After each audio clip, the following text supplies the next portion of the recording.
इस वीडियो में class 10 math के प्रश्नावली 5.1 के प्रश्नों को हल करेंगे। पहले प्रश्न में कुल 4 प्रश्न हैं। प्रत्येक प्रश्न से हमें एक सूची बनानी है और बताना है कि सूची एपी में है या नहीं। अगर है तो क्यों है, इसका कारण भी बताना है। चलिए पहले प्रश्न को देखते हैं। पहला प्रश्न है, प्रत्येक किलोमीटर के बाद टैक्सी का किराया जबकि प्रथम किलोमीटर के लिए किराया 15 रुपया है और प्रत्येक अतिरिक्त किलोमीटर के लिए किराया 8 रुपया है। कहने का मतलब कि प्रथम 1 किलोमीटर का किराया 15 रुपया है, उसके बाद जो भी अतिरिक्त किलोमीटर होगा उसके लिए 8 रुपया देना पड़ेगा। चलिए इसको करते हैं। लिखेंगे प्रथम 1 किलोमीटर का किराया, प्रथम 1 किलोमीटर का किराया 15 रुपया है। आगे लिखेंगे 2 किलोमीटर का किराया क्या होगा, 1 किलोमीटर के लिए 15 रुपया है प्लस 1 किलोमीटर एक्स्ट्रा है तो उसके लिए 8 रुपया, तो कुल कितना होगा 23 रुपया। उसी तरह 3 किलोमीटर का किराया क्या होगा, पहले 1 किलोमीटर के लिए 15 रुपया प्लस 2 किलोमीटर एक्स्ट्रा है तो 8 और 8 2 बार जोड़ेंगे तो क्या होगा 31 रुपया होगा। 4 किलोमीटर के लिए किराया क्या होगा, 15 प्लस 8 प्लस 8 प्लस 8 कुल मिला के 39 रुपया। आप देख रहे हैं कि एक सूची बन रही है जिसमें 15 1 किलोमीटर के लिए, 2 किलोमीटर के लिए 23, 3 किलोमीटर के लिए 31, 4 किलोमीटर के लिए 39 और ये सिलसिला चलते रहेगा। तो हमें जो सूची प्राप्त हुई है, लिखेंगे सूची 15, 23, 31, 39 और ये आगे चलते रहेगा। अब हमें ये बताना है कि सूची एपी में है या नहीं। तो सूची एपी में है, इसके लिए हमें डी यानी सार्व अंतर का मान निकालना होता है। क्या होता है, अगले पद में पिछले पद को घटाना होता है। तो 23 माइनस 15 क्या होगा 8। उसी तरह 31 में 23 को घटाइए तो भी 8।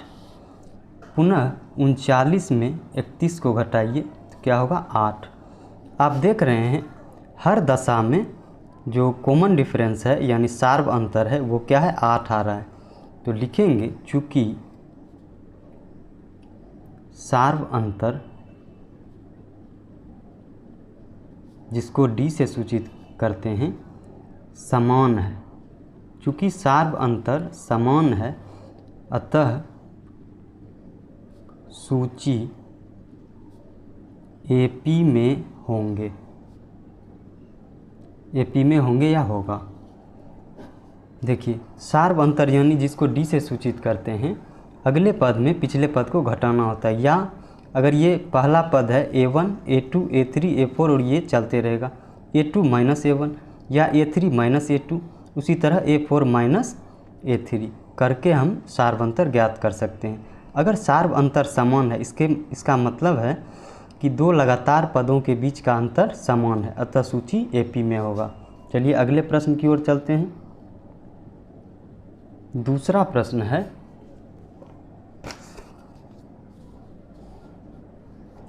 किसी बेलन में उपस्थित हवा की मात्रा जबकि वायु निकालने वाला पंप प्रत्येक बार बेलन की शेष हवा का 1/4 भाग बाहर निकाल देता है। कहने का मतलब एक बेलन है जिसमें कुछ हवा की मात्रा है और हर बार वायु निकालने वाला पंप उसमें उपस्थित जितनी भी हवा है उसका 1/4 भाग बाहर निकालता है। चलिए इसको बनाते हैं। लिखेंगे माना बेलन में उपस्थित हवा की मात्रा कुछ भी ऐसा नंबर हमको लेना है, ऐसा नंबर लेना है जिसका 1/4 निकालने पर वह पूर्ण संख्या प्राप्त हो, न कि दशमलव में।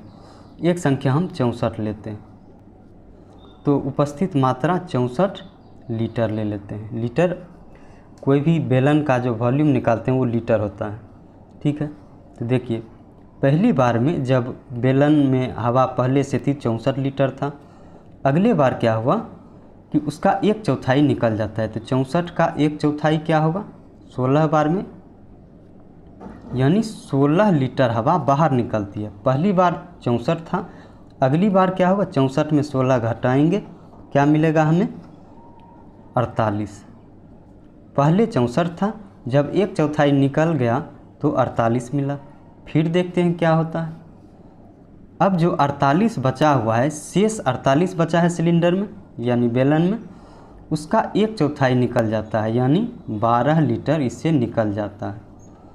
तो पहले 48 लीटर रहा होगा, उसमें 12 लीटर निकाला गया, तो कितना बचा 36 लीटर। आगे देखते हैं, जब 36 लीटर बचा फिर इसका 1/4 निकाला गया, यानी 9 लीटर। 9 लीटर इससे निकाला गया। तो आगे क्या होगा 36 में 9 घटाएंगे तो क्या होगा 27 लीटर। कितना बचा हमारा 27 लीटर। अब देखिए इससे हमें एक सूची प्राप्त हो रही है। वो सूची क्या मिला 64, 1/4 निकलने के बाद 48, 1/4 निकलने के बाद 36, उसके बाद 27, और ये सिलसिला चलते रहेगा। अब हमको ये बताना है कि ये सूची एपी में है या नहीं। उसके लिए हमें सारबंतर यानी डी का मान चाहिए। निकालेंगे डी। डी क्या होता है A2 minus A1, A3 minus A2, A4 minus A3, यानी जो अगला पद है उसमें पिछले पद को घटाना होता है। तो 48 माइनस 64, उसी तरह 36 माइनस 48, अगर घटाएंगे 48 में 64 को तो माइनस 16 होगा, इसको घटाएंगे तो माइनस 12 होगा। आगे हमको घटाने की ज़रूरत नहीं है, क्यों? क्योंकि जो सार्व अंतर है यानी कॉमन डिफरेंस, उसका मान समान नहीं है, अतः ये सूची एपी में नहीं होंगे। लिखेंगे चूँकि डी का मान समान नहीं है, अतः सूची एपी में नहीं है। सूची एपी में नहीं है। चलिए अगले प्रश्न की ओर चलते हैं। अगला प्रश्न है, प्रत्येक मीटर की खुदाई के बाद एक कुआं खोदने में आई लागत, जबकि प्रथम मीटर खुदाई की लागत 150 रुपया है, और बाद में प्रत्येक मीटर खुदाई की लागत 50 रुपया बढ़ती जाती है। कहने का मतलब है कि कुआं खोदने के समय जो 1 मीटर है, पहला 1 मीटर खुदाई का 150 रुपया चार्ज है, उसके बाद प्रत्येक 1 मीटर खुदाई के लिए 50 रुपया उसमें ऐड होते जाता है। चलिए करते हैं।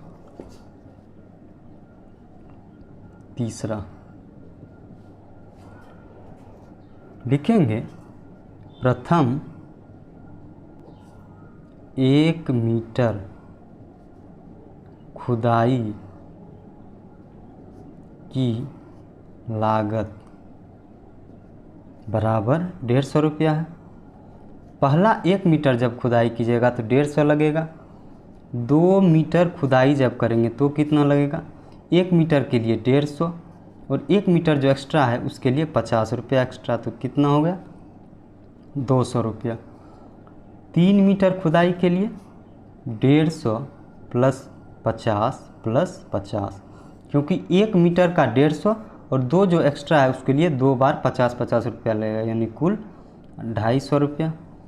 4 मीटर खुदाई की लागत क्या होगी 150 प्लस एक पहला जो मीटर है उसके लिए 150 और जो शेष 3 मीटर है उसके लिए 50 प्लस 50 प्लस 50, कुल कितना हुआ 300।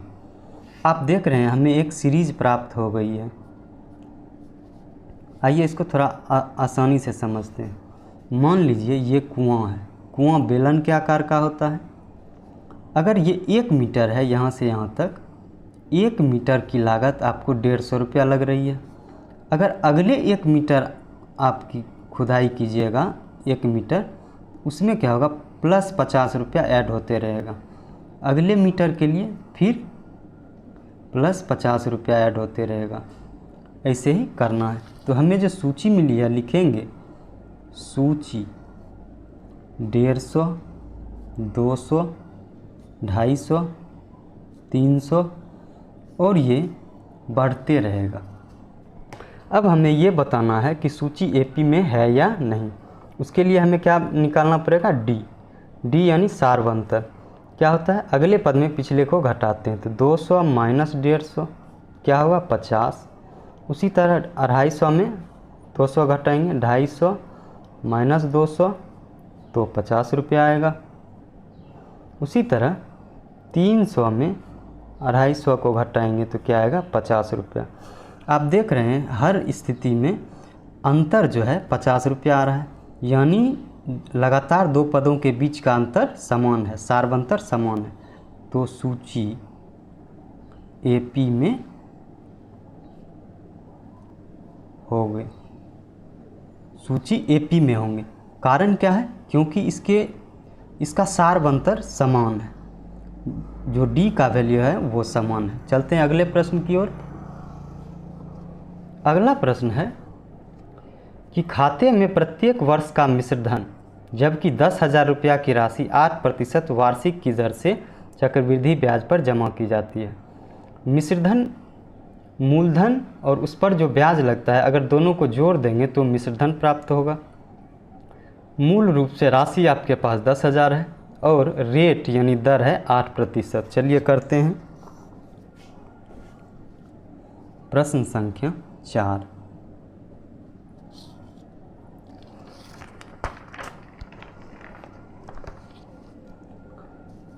देखिए मूलधन हमारे पास 10,000 रुपया है, ठीक है।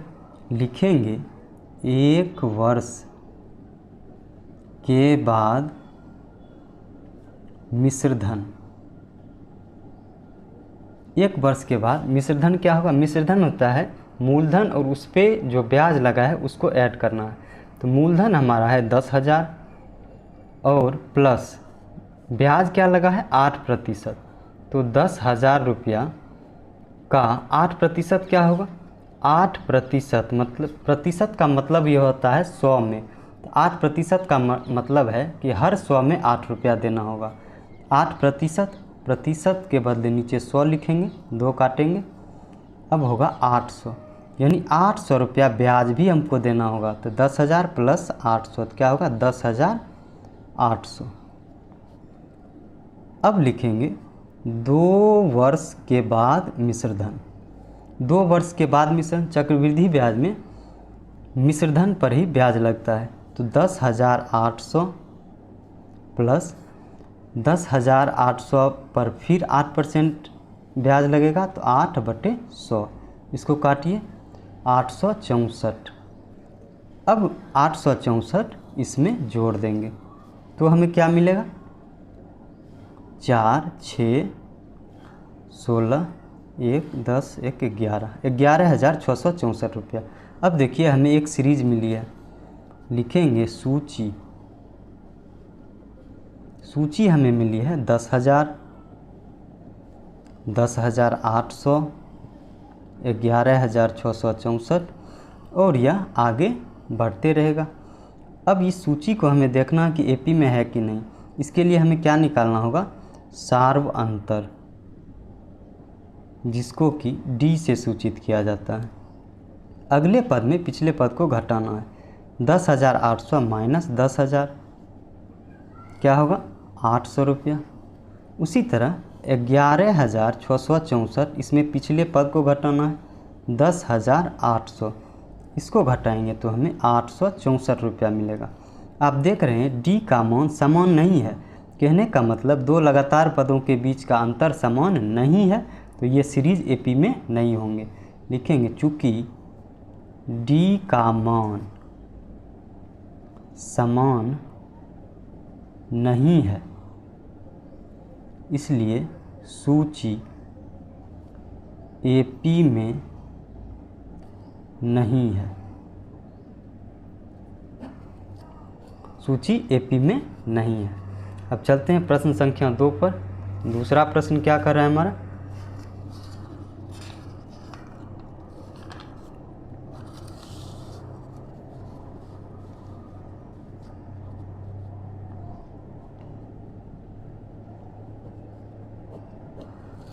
प्रश्न संख्या 2। प्रश्न संख्या 2 में दी हुई एपी के प्रथम 4 पद लिखिए, जबकि प्रथम पद यानी ए और सारवंतर डी दिया हुआ है या निम्नलिखित है। आपको ए यानी प्रथम पद और डी यानी सारवंतर दिया हुआ है। एपी के प्रथम 4 पद को लिखना है। चलिए लिखते हैं।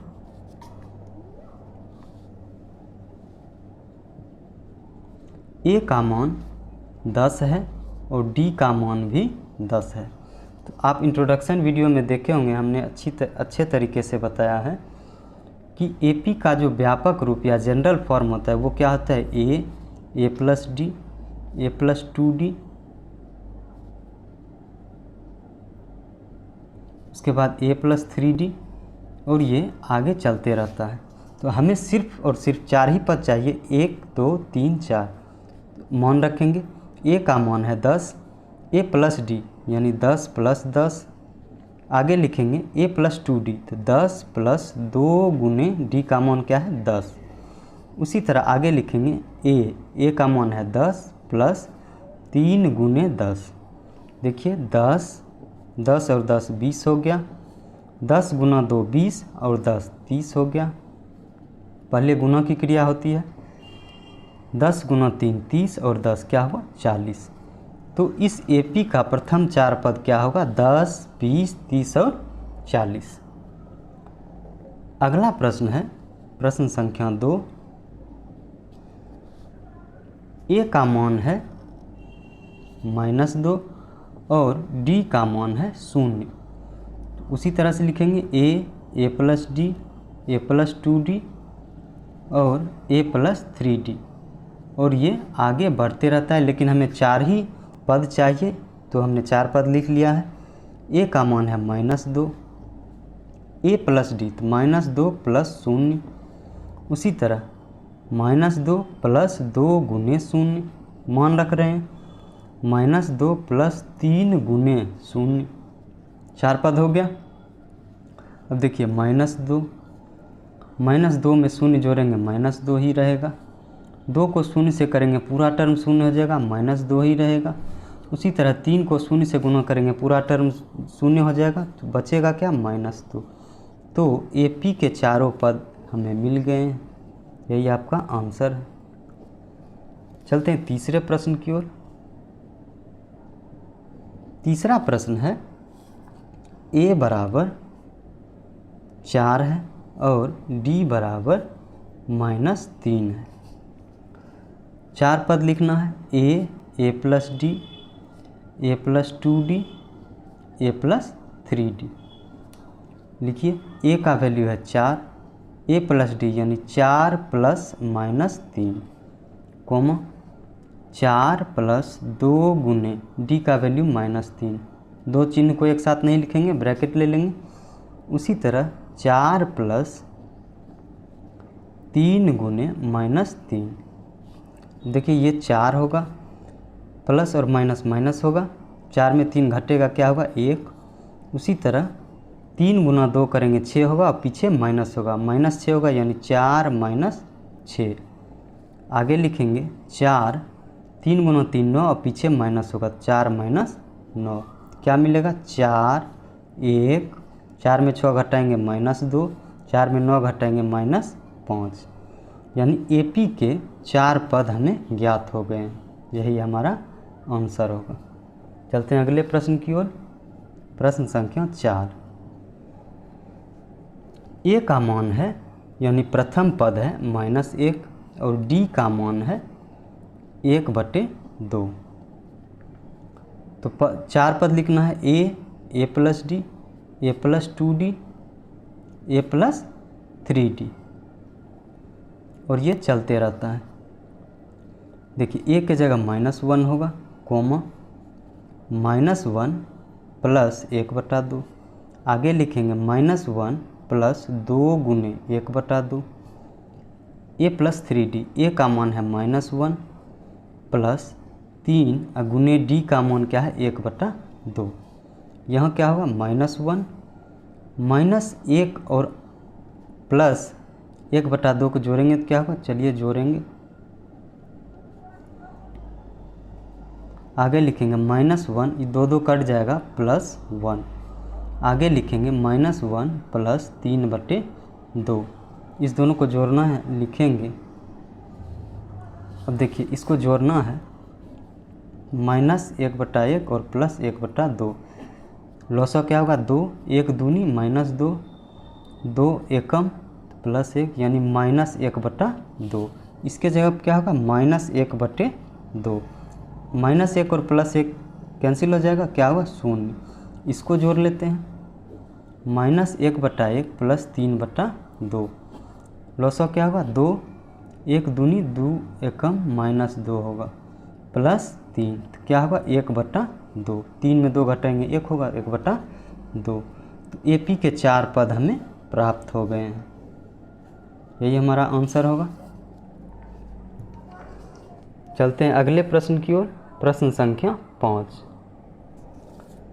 ए का मान -1.25 है और डी का मान 0.25 -0.25।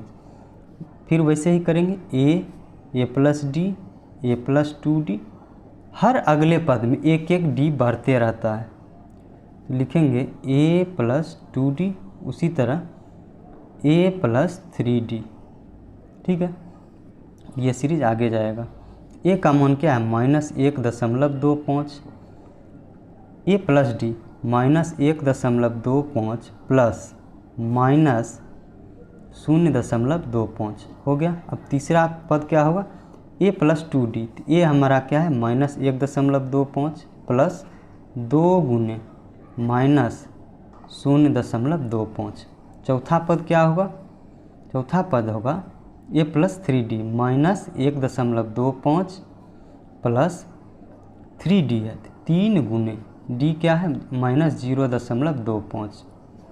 आइए इसको करते हैं, -1.25 कोमा -1.25 और -0.25 दोनों को अगर जोड़िएगा तो क्या होगा -1.50।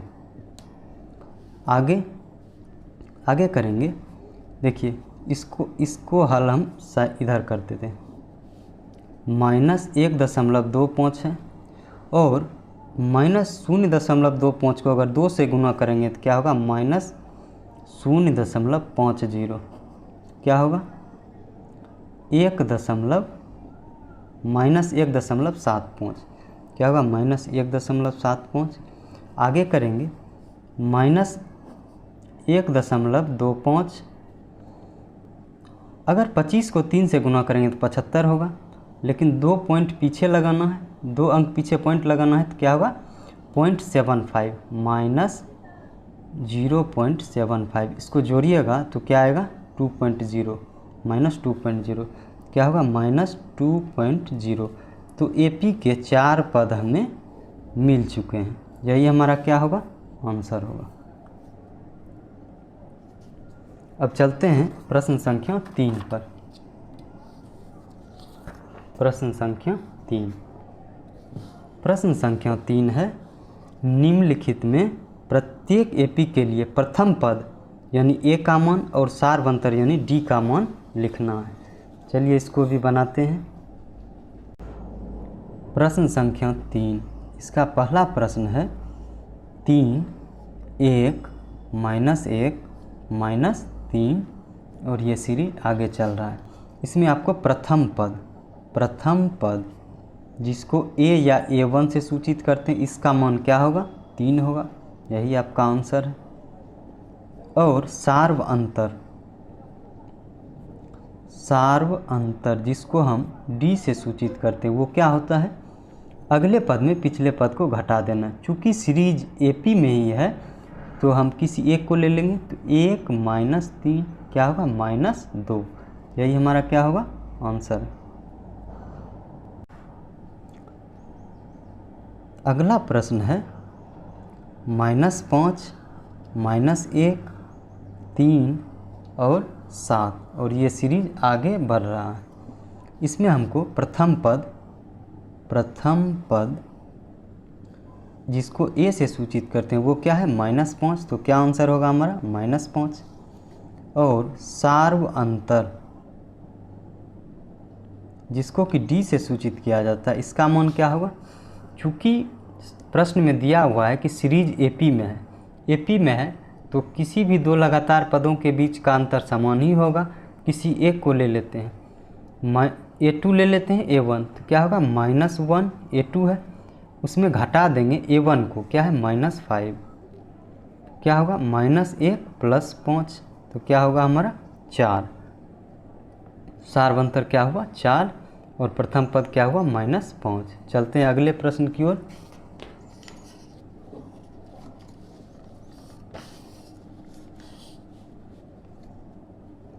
प्रश्न संख्या 3,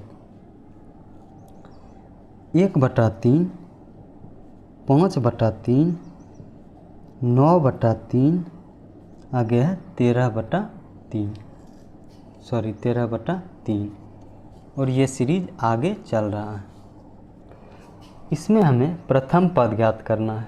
तो प्रथम पद जिसको कि ए से सूचित किया करते हैं, प्रथम पद क्या है 1/3, तो यही हमारा क्या होगा आंसर हो जाएगा। और सार्व अंतर जिसको कि डी से सूचित किया जाता है वो क्या होता है? अगले पद में पिछले पद को घटाना है। 5/3 उसमें से पिछला पद है 1/3, इसको घटा देंगे। देखिए दोनों का हर 3 है तो लसौ क्या होगा 3 ही, और ऊपर भी समान ही रह जाएगा, क्या होगा 4/3, यानी सार्वंतर हमें क्या मिला 4/3। प्रश्न संख्या 4, 0.6, 1.7, 2.8, 3.9 और ये सीरीज आगे जा रही है। तो प्रथम पद जिसको ए से सूचित करते हैं वो क्या है 0.6, यही हमारा आंसर हो जाएगा। और सार्व अंतर जिसको डी से सूचित करते हैं वो क्या होता है? चूँकि एपी में ही है, ये श्रृंखला एपी में है तो दो लगातार पदों के बीच का अंतर भी क्या होगा समान होगा।